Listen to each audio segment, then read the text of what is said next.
The Golden State Killer arrest is shining the spotlight on a controversial DNA search known as familial DNA. As our 10 News reporter Michael Chen found out, when local detectives used the rare search for a different case, they solved an urgent mystery.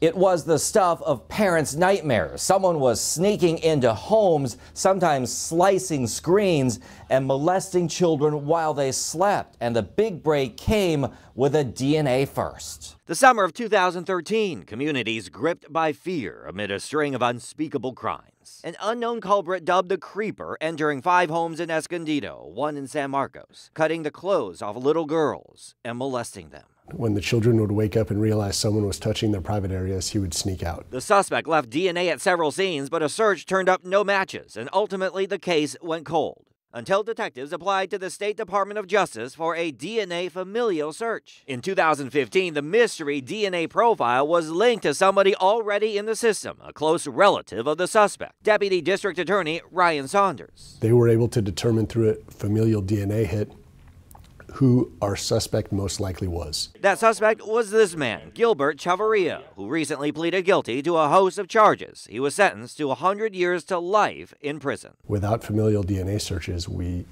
would still be sitting on our hands waiting. It marked the first use of the search in a local case. Amid concerns from privacy advocates, in 2008, Governor Brown enacted a policy that familial DNA would be used only as a last resort. It's been rarely used, but provided a break in several serial killer cases, including the Grim Sleeper and now the Golden State Killer cases. In the latter, the mystery DNA was linked to a familial profile from an ancestry website. It just goes to show you what a valuable tool it is, and ultimately bring justice to all of our victims and make our community safer. Michael Chen, 10 News. Some law enforcement experts tell us the recent cases could lead to a lot more requests for the DNA search. Familial DNA also provided the break in the infamous BTK serial killer case.